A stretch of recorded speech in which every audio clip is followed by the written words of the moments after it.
My wife demanded a court order to open my safe deposit box. Thought I was hiding millions. I handed her the key without a word. What she found wasn't treasure. Her lawyer's hand started shaking. He slammed it shut. Don't touch anything. She just unlocked her own downfall. My name is Grant Armstrong. I'm 45 years old, and I used to think I knew what marriage meant. Turns out, I was just another target. The morning Diana walked into First National Bank waving that court order like a winning lottery ticket, I was already sitting in the lobby.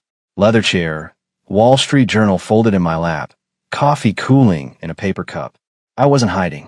I just wanted to see her face when she thought she'd finally won. She came through those glass doors like a hurricane in heels. Her lawyer, Russell Turner, trailed behind her, briefcase swinging, that oily smirk plastered across his face. The kind of guy who probably practiced his closing arguments in the mirror. Diana spotted me immediately. Her eyes narrowed, but her lips curved into something that might have been a smile if it wasn't so cold. She walked straight to the teller's desk, slapped the court order down, and spoke loud enough for everyone to hear. "We're here for the safe deposit box," Diana announced. "Court-authorized access. Box 917. We need it opened immediately." The teller, a young woman with nervous hands, glanced at the paperwork, then at me. I stood slowly, folded my newspaper, and pulled the small brass key from my jacket pocket. I walked over and handed it to the bank officer without a word. Diana snatched it from his hand before he could even finish nodding. She turned to me, and for just a second, our eyes met. "It's all mine now, Grant," she said, her voice dripping with triumph. "Everything your father left you. Every penny you've been hiding." I didn't react, didn't flinch, just looked at her with the kind of calm you don't earn overnight. You build it, piece by piece, while watching someone you once loved turn into a stranger. "Enjoy," I said simply, like I was offering her the last cookie. She spun on her heel and marched toward the vault entrance. Russell followed, already calculating billable hours in his head. The bank officer led them through the heavy steel door, and it closed behind them with a hollow thud. I sat back down, picked up my coffee. It was cold, but I drank it anyway. I already knew what was in that box. What Diana didn't know could fill a library. But what was in that box? That was just the table of contents. A few minutes passed. Then I heard it. The metallic scrape of the drawer, sliding open. Silence. Then not silence. Russell's voice cut through the quiet, sharp and panicked. "Don't touch anything." A pause. Then louder, almost frantic. I said, "Do not touch anything." People in the lobby turned their heads. The bank officer emerged first, his face drained of color. He walked straight to the manager's desk and picked up the phone. Not the police. Not yet. Internal escalation. Russell stumbled out next, gripping his briefcase like it was a life preserver. His tie was crooked. Sweat bloomed through his shirt. That smug confidence he'd walked in with, gone, replaced by something I'd been waiting a long time to see. Fear. Diana came out last. No swagger. No gloating. Just a pale face and wide eyes. She walked past me without looking, her lips moving in a whisper I couldn't quite hear. But I knew what she was thinking. What the hell did I just open? I didn't answer. Didn't need to. Because the box wasn't hiding treasure. It was hiding truth. And truth, once open, doesn't go back in. I took another sip of cold coffee and waited. The real show was just beginning. 2 years ago, my father died on a Tuesday. No dramatic deathbed scene. No last-minute confessions. Just a quiet morning where his heart decided it had done enough.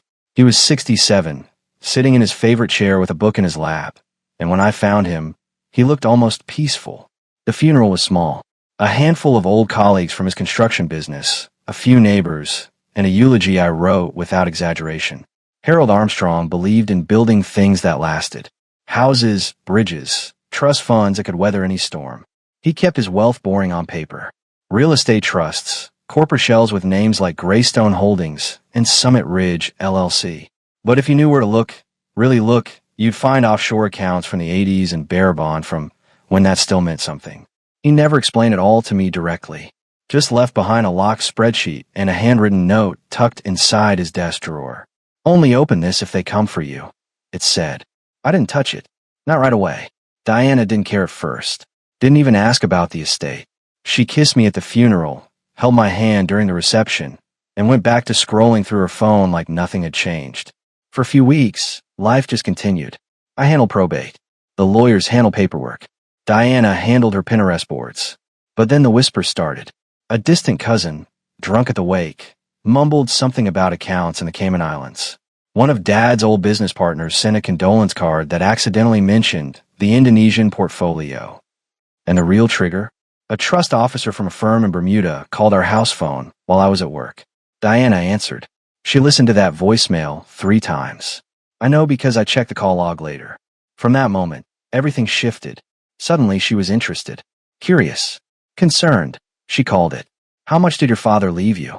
Diana asked one night over dinner, her tone casual but her eyes sharp. Everything's in trust. I told her. Structured payouts. I'm not touching it directly. Her smile tightened. That seems complicated. It's supposed to be. She didn't like that answer. The questions kept coming. At first, they were subtle. Then they weren't. I'd come home and find my office drawers slightly open. Papers shuffled. My laptop moved from where I left it. She wasn't good at hiding it. Not yet. Then she got better. Started checking my cloud backups. Tried to guess my passwords. I found a sticky note in her handwriting that said Grant 1234 wedged under her keyboard. She'd been testing combinations. One evening, I walked in on her with her laptop open, scanning through PDF files she'd pulled from my backup drive. Estate documents, trust agreements, asset listings, planning a vacation. I asked from the doorway. Diana slammed the laptop shut, her face flushing. You don't trust me, she snapped. Trust isn't required for inheritance. I replied calmly. Patience is. She hated that answer. Hated it enough that she stopped sleeping in our bedroom that same night. Moved her things into the guest room without a word. And that's when I knew. This wasn't about love anymore. It wasn't even about us. It was about access, control, money. My father's note echoed in my head. If they come for you, they were coming. And I needed to be ready.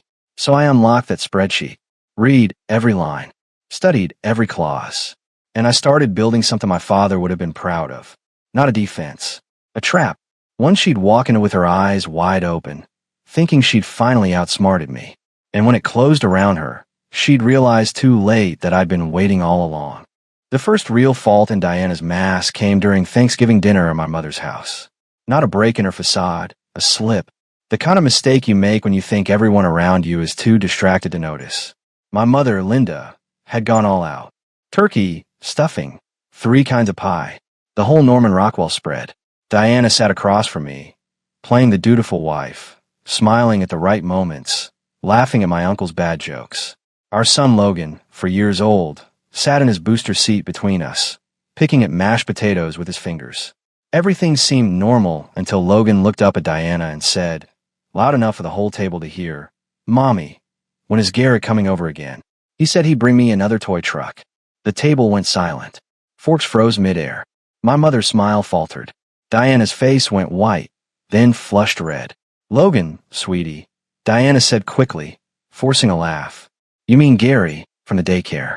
He's one of the teachers. But Logan shook his head, confused. No, Mommy. Garrett, the one who took us to the park. You said he's our friend. I didn't react. Didn't say a word. Just took a sip of water and watched Diana scramble. He's just a friend from the gym, she said, looking around the table with a brittle smile. Logan gets confused sometimes. My mother glanced at me, concern flickering in her eyes. I gave her a slight nod. Not now. Later. Dinner continued, but the air had shifted. After dessert, while Diana was in the bathroom, my mother pulled me aside in the kitchen. Grant, she said quietly, drying her hands on a dish towel. Who's Garrett? A problem I'm handling, I replied. She studied my face, the way only a mother can. Are you all right? I will be. She didn't press. Just squeezed my shoulder and went back to wrapping leftovers. But I could see it in her eyes. She knew something was wrong. She just didn't know how deep it went. That night, after we got home and Logan was asleep, I sat in my office and opened a file I've been building for weeks. Photos, timestamps, license plate numbers. I'd hired a private investigator 3 months earlier, right after I found Diana's second phone hidden in her gym bag. The kind of phone you only need if you're hiding something. The investigator's name was Cole Braddock. Former cop, now freelance. He didn't ask questions, didn't judge, just delivered facts. And the facts were damning. Diana had been seeing Garrett Price for over a year. Meetings at coffee shops, long lunches at hotels downtown, afternoon trips to his apartment while Logan was at daycare. Garrett was 42, worked in commercial real estate, and had a wife and 2 teenage kids at home. Diana knew. She didn't care. But the worst part, the part that made my blood run cold, was the recording Cole had sent me 2 weeks ago. Audio from a directional microphone, captured while Diana and Garrett sat in his car outside a grocery store. Diana's voice, clear as day. He's careful with everything. Passwords, accounts, all of it. But he's not careful with Logan. If I play this right, the kid's my insurance policy. Courts always side with the mother. Garrett laughed. And if he fights, then I'll make sure everyone knows what kind of father he really is, Diana replied. Angry, controlling, maybe even dangerous. I've got people who'll back me up. I'd listened to that recording a dozen times. Each time, it felt like swallowing broken glass. Not because it hurt, because it clarified everything. She wasn't just cheating. She was planning, calculating, using our son as leverage. That's when I stopped feeling sorry for myself and started feeling something else. Not anger. Anger is loud, sloppy, reactive. What I felt was colder, more deliberate. I opened my father's encrypted files. Read every line of his fail-safe plan. The one he built in case someone ever tried to take what wasn't theirs. And I started adding my own pieces to the puzzle. Diana thought she was 3 steps ahead. But she didn't know I'd been watching her for months. Didn't know about Cole. Didn't know about the recordings, the photos, the paper trail I was building brick by brick. She thought she was hunting a fortune. What she didn't realize was that she'd already stepped into the trap.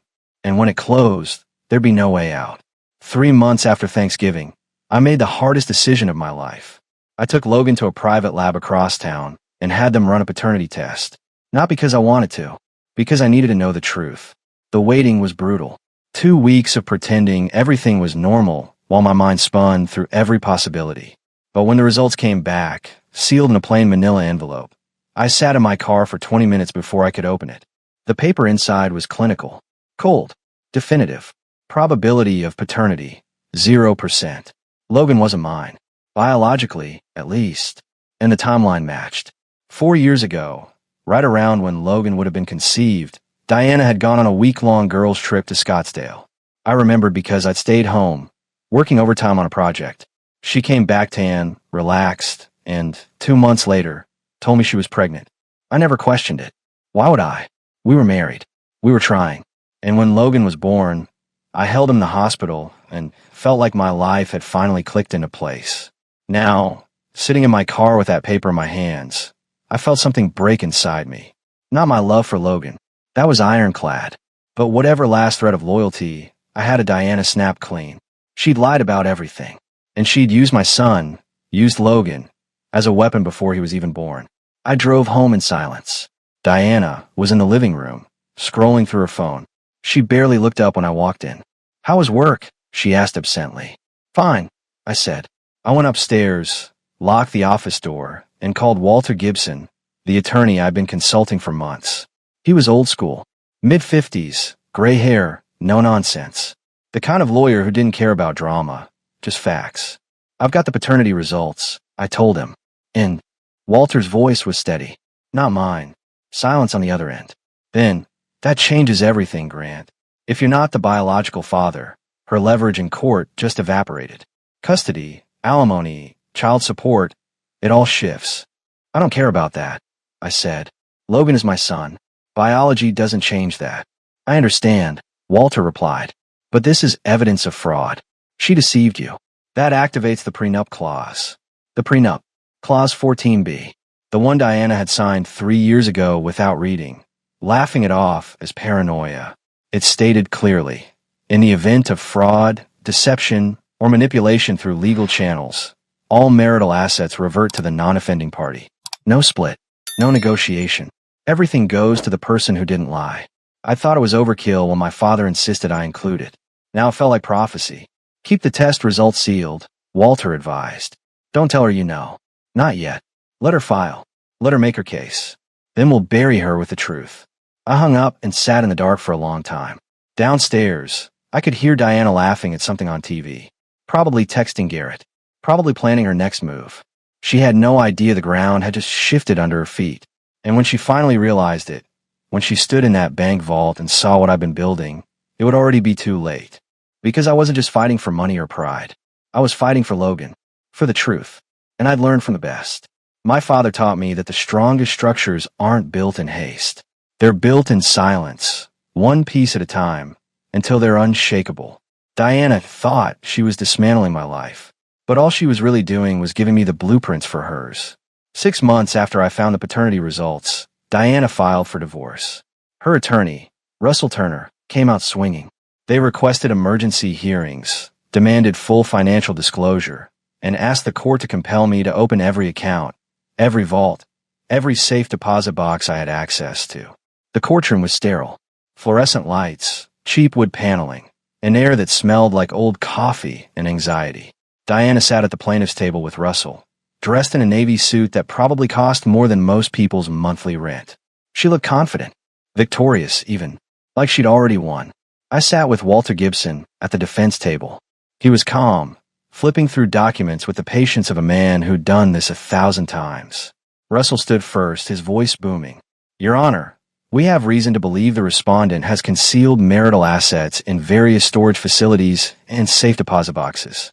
We're requesting court-ordered access to any and all such containers, with or without Mr. Armstrong's cooperation. He paused for effect, like he was delivering the closing argument in a murder trial. We believe significant inheritance funds have been deliberately hidden to deprive my client of her lawful share. The judge, a woman in her early 60s with sharp eyes and no patience for theatrics, looked over her glasses at Russell. And what evidence do you have of this concealment? Russell shuffled papers. We have testimony from Mrs. Armstrong regarding conversations about offshore accounts of trust funds. We have evidence of Mr. Armstrong's father's substantial estate. And we have reason to believe. Reason to believe isn't evidence, Mr. Turner. The judge interrupted. Russell's jaw tightened. We're requesting discovery, Your Honor. Access to financial records will provide the evidence we need. The judge turned to Walter. Mr. Gibson. Walter stood slowly, like a man who had all the time in the world. No objection, Your Honor. The courtroom went silent. Diana's head snapped toward Russell, confusion flickering across her face. Russell himself blinked, clearly not expecting that response. You're not disputing the request? The judge asked. We're not disputing anything, Walter said calmly. In fact, we're prepared to assist. My client has nothing to hide. That should have been Diana's first warning. But I could see her face. She thought she'd won. Thought Walter had just handed her the keys to the kingdom. The judge signed the order. Access granted to all storage facilities and safe deposit boxes registered under the respondent's name. The petitioner and her counsel will be notified of logistics. As we stood to leave, I reached into my jacket pocket and pulled out a small envelope. I walked over to Russell and handed it to him. Inside was a key, a folded slip of paper with the bank name and vault number, and my signature authorizing access. Russell stared at it like I'd just handed him a winning lottery ticket. Diana leaned over his shoulder, her lips curling into a smirk. That's it, she whispered, just loud enough for me to hear. That's where you've been hiding it. I didn't answer, just looked at her with the same calm I'd been building for months. Russell turned to me, his confidence flooding back.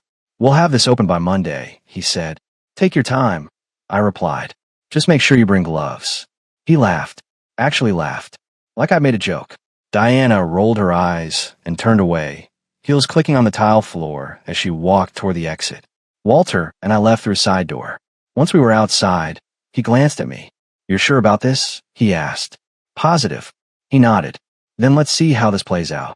I got in my car and sat there for a moment, watching Diana and Russell walk across the parking lot.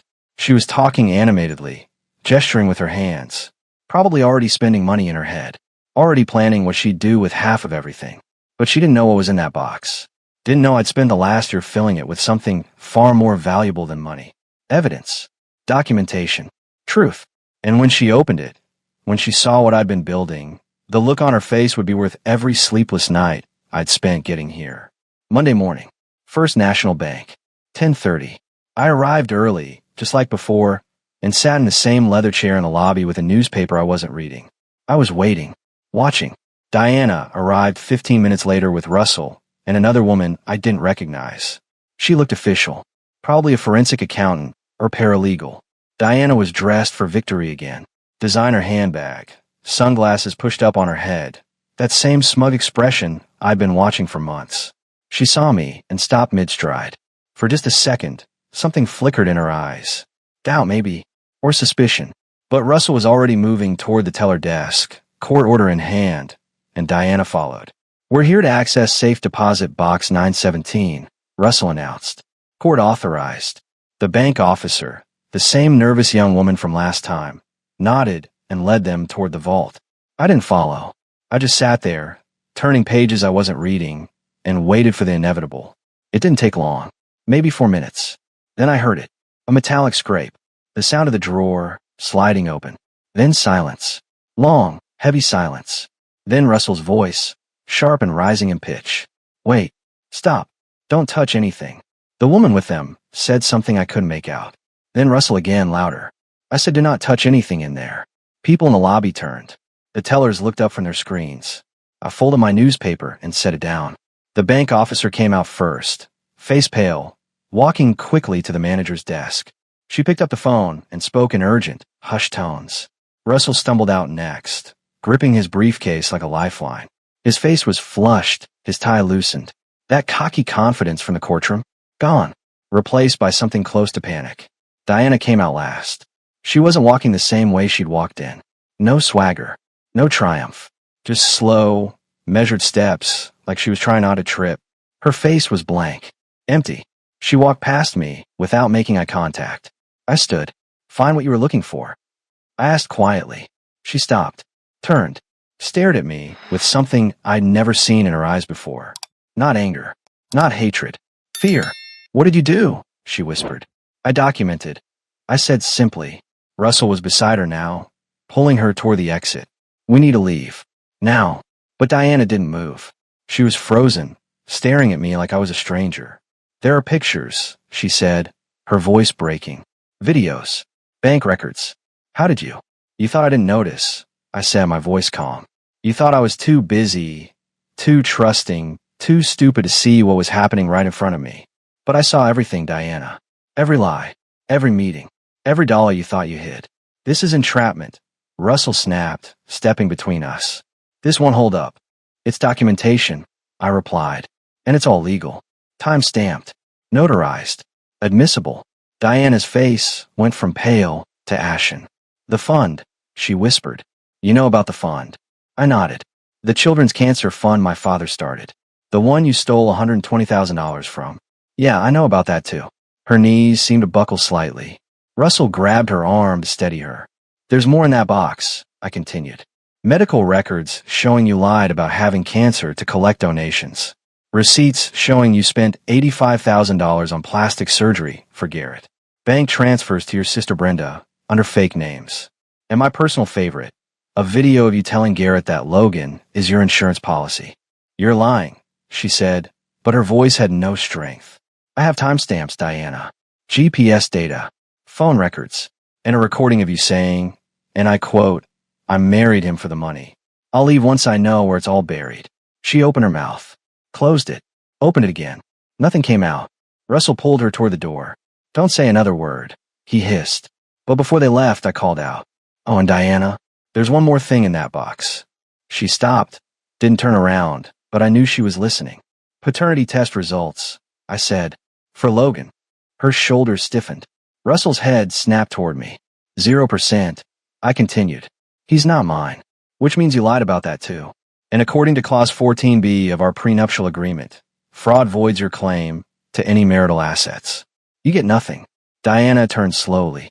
Her face was no longer pale. It was red, blotchy, tears streaming down her cheeks. Not tears of sadness. Tears of rage. Of humiliation. You bastard, she spat. No, I said calmly. Just prepared. Russell dragged her out. The glass doors swung shut behind them, and the lobby fell silent. I turned to Walter, who'd been standing quietly near the entrance the whole time. That went well, he said dryly. Better than expected, I agreed. I walked out into the sunlight, got in my car, and drove home. And for the first time in 2 years, I felt like I could breathe. The day after the vault incident, I received a call from Edgar Townsend. He was 61, former federal prosecutor, now a private consultant specializing in white-collar crime and corporate fraud. I'd retained him 6 months earlier, quietly paying his fees through one of my father's old trust accounts that Diana didn't know existed. Grant, his voice was measured, professional. I've reviewed the materials from the safe deposit box. We need to meet.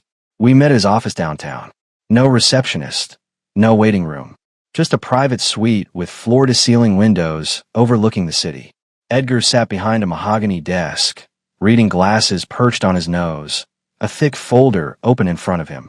Your father was a very careful man, Edgar said, tapping the folder. Did you know about the contingency clause in his will? The one about contested inheritance? I asked. Not just contested, Edgar corrected. Fraudulent attempts to claim it. Your father built a failsafe into his estate structure 20 years ago. If anyone, spouse, business partner, family member, attempted to claim his assets through deception or fraud within 10 years of his death, everything would automatically transfer to a charitable foundation. Every penny. I leaned forward. I didn't know that. Most people don't read the fine print, Edgar replied. But your father was explicit. He saw too many estates torn apart by greed. So he created an insurance policy. The moment Diana filed for divorce claiming hidden assets, the moment she tried to access that vault under false pretenses, she triggered the clause. What does that mean? It means even if she somehow got past the prenup, even if a judge ruled in her favor, there'd be nothing left to claim. Your father's entire estate, every trust, every offshore account, every property, would dissolve in the foundation within 30 days. I sat back, processing. My father had built a trap so complete, so airtight, that Diana had been walking toward her own destruction from the moment she started digging. But there's more, Edgar continued. He pulled out another document. The IRS complaint. My stomach tightened. What about it? We traced it back to an anonymous tip filed 8 months ago. Someone claimed you were hiding offshore income and evading taxes. It cost you $75,000 in legal fees and a full audit that found nothing wrong. Diana, I said quietly. Almost certainly, Edgar confirmed. The tip was filed from an IP address that matches your home network. We have timestamps, and the language in the complaint matches phrases Diana used in her recorded conversations. Can we prove it? We can prove enough, Edgar said. Filing a false IRS complaint is a federal crime. Couple that with the charity fraud, the fake cancer diagnosis, the embezzlement from the children's fund. Diana isn't just looking at a divorce anymore. She's looking at criminal charges. I stood, walked to the window, and stared out at the skyline. Part of me felt vindicated. Another part just felt tired. What happens now? I asked. Now we present everything to the district attorney's office, Edgar said. The fraud against the charity alone is enough for multiple felony counts. Add in the IRS complaint, the false medical claims for financial gain, and we have a solid case. She'll likely be charged within the month. And Logan. Edgar's expression softened. The court will grant you full custody. Given the paternity results and her criminal exposure, no judge will side with her. You'll have to decide whether you want to pursue adoption proceedings, but legally, you'll be Logan's primary guardian. I nodded slowly. Do it. File everything. Edgar closed the folder. Your father would be proud, Grant. He built all of this to protect you, and you used it exactly as he intended. I left his office and drove home in silence. When I walked through the door, Logan was sitting on the living room floor, building a tower out of blocks. He looked up and grinned. Daddy, look how tall. I knelt beside him, helped him place another block on top. That's really tall, buddy. Can we go to the park? He asked. Yeah, I said. We can go to the park. Because no matter what happened with Diana, no matter what came next, Logan was mine. Not because of biology, because of choice. And I'd spend the rest of my life making sure he knew that. 3 weeks after the vault opened, Diana made her last desperate move. I should have seen it coming, but even I underestimated how far she'd go. It was a Saturday afternoon. I'd taken Logan to Riverside Park, one of those sprawling green spaces with playgrounds, bike paths, and families everywhere. Logan was on the swings, laughing every time I pushed him higher. That's when Garrett Price showed up. He walked across the grass like he belonged there, hands in his pockets, sunglasses on. He stopped about 20 feet away, watching us. I saw him immediately, recognized him from the surveillance photos Cole had taken months ago. Tall, early 40s, the kind of guy who probably thought he was intimidating. I stopped pushing Logan's swing and turned to face him. Can I help you? I called out. Garrett smiled, pulling off his sunglasses. You must be Grant, and you must be the guy sleeping with my wife. Logan's swing slowed. He looked between us, confused. I kept my voice calm, steady. I wasn't going to give Garrett what he wanted. I'm just here to talk, Garrett said, walking closer. Man to man. Then talk. He stopped about 10 feet away. Close enough to be confrontational. Far enough to claim innocence if someone was watching. And someone was. I spotted Diana's car parked across the street. She was sitting in the driver's seat, phone pointed at us. Recording. This wasn't a conversation. It was a setup. Diana told me about the vault, Garrett said. Pretty messed up, man. Setting her up like that. Setting her up would imply I planted evidence. I replied. I didn't plan anything. I just documented what she did. You were ruining her life. She ruined her own life. I just stopped pretending I didn't notice. Garrett took a step closer. His jaw was tight, his hands clenched. He was trying to provoke me. Wanted me to swing first. Get on camera. Prove I was dangerous. Unstable. Unfit to have custody of Logan. You think you're so smart, Garrett said, his voice rising, hiding behind lawyers and legal tricks. But you're just a coward. I didn't move. Didn't react. Just looked at him with the same calm I've been building for 2 years. If you're trying to bait me into hitting you, I said quietly, it's not going to work. Garrett's face flushed. He stepped closer, now within arm's reach. What kind of man lets another guy take his wife and doesn't even fight back? The kind who doesn't need violence to win, I replied. Logan had stopped swinging completely now. He was watching, wide-eyed. I could see the fear starting to creep into his expression. That decided it. Logan, I said calmly, not taking my eyes off Garrett. Go to the bench over there and wait for me. Logan didn't move. His lip trembled. It's okay, buddy, I said gently. Go ahead. I'll be right there. Logan climbed off the swing and walked slowly to the bench, looking back every few steps. Once he was far enough away, I turned my full attention to Garrett. Here's what's going to happen, I said quietly. You're going to walk away. You're going to get in your car, drive home, and never come near me or my son again. Because if you don't, I'll make sure every text message, every photo, every hotel receipt gets submitted as evidence in Diana's criminal trial. And when they charge her with fraud, conspiracy, and embezzlement, they'll start looking at you too. Aiding and abetting. Conspiracy to commit fraud. You think your wife and kids will appreciate that? Garrett's face went from red to pale in seconds. That's what I thought, I said. Now leave. He stood there for a moment, frozen, then turned and walked away. Across the grass, into his car. He didn't look back. I walked over to Logan, sat beside him on the bench. He looked up at me with those big, worried eyes. Who was that, Daddy? Nobody important, I said. Just someone who made a bad choice.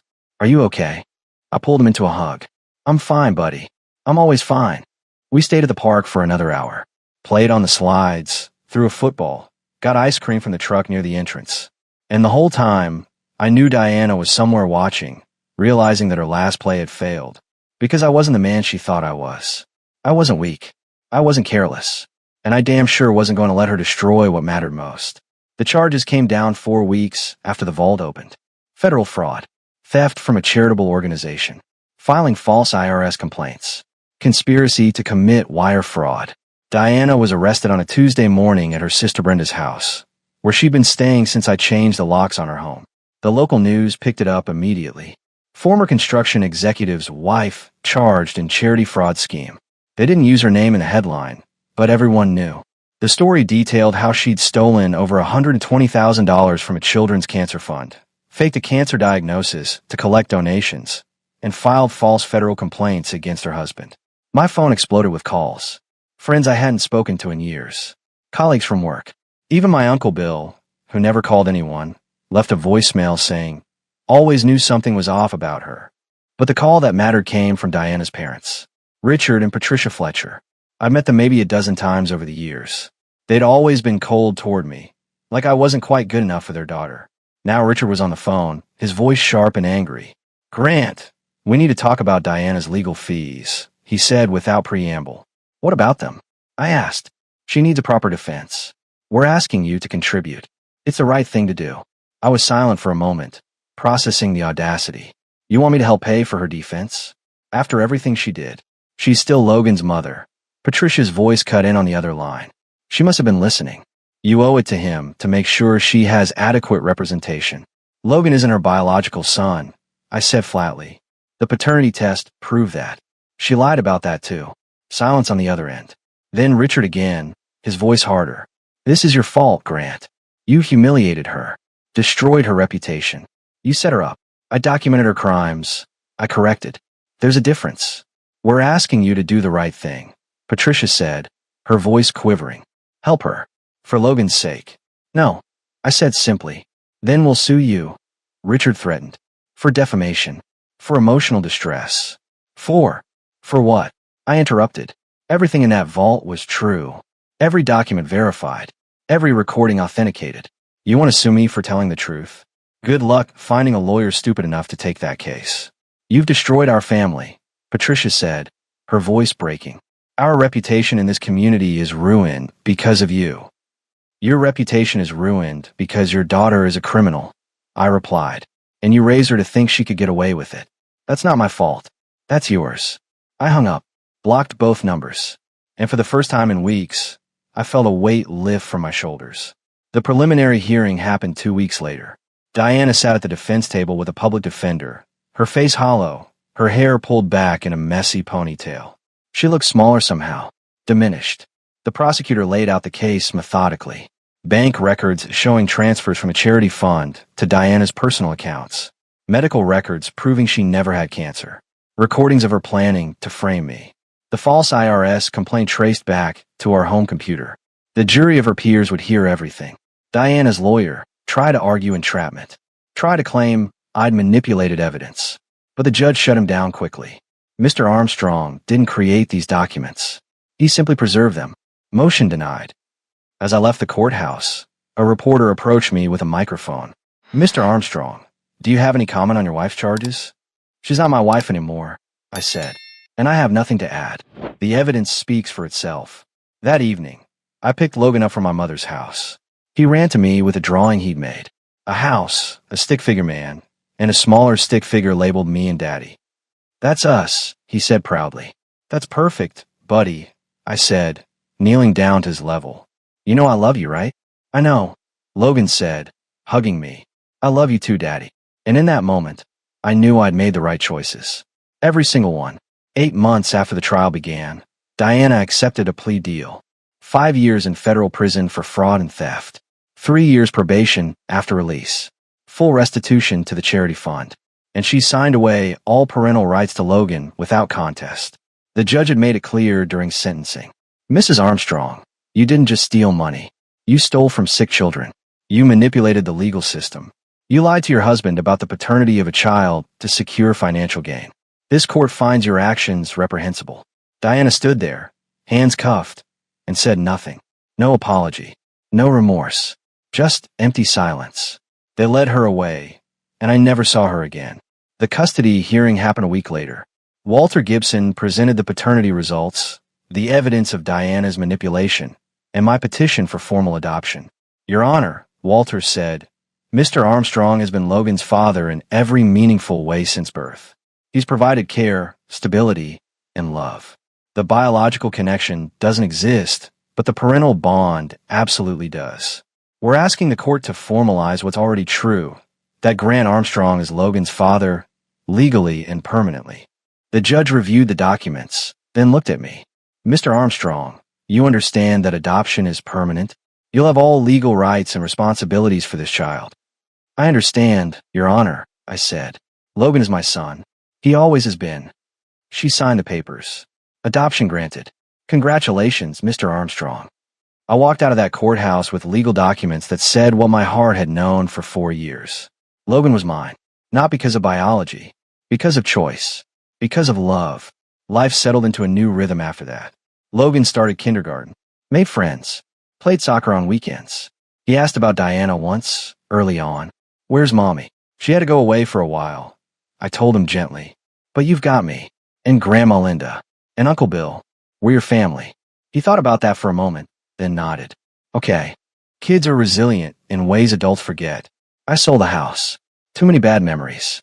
Bought a smaller place closer to my mother, with a backyard big enough for Logan to run around in. We got a dog. A golden retriever Logan named Biscuit. We built a tree house together one summer, with Logan handing me nails and asking 1,000 questions about why we needed brackets and whether birds would live in it too. My father's estate eventually settled. The charitable foundation he'd created received a substantial endowment. The Children's Cancer Fund was fully reimbursed with interest, and the remainder went into a trust for Logan's education and future. I started dating again after a year. Nothing serious at first, just coffee dates and getting to know people without the weight of betrayal hanging over me. Eventually, I met someone, a teacher named Rachel. Kind, patient, good with Logan. We took things slow, no rushing, no assumptions. On Logan's 7th birthday, we had a party in the backyard.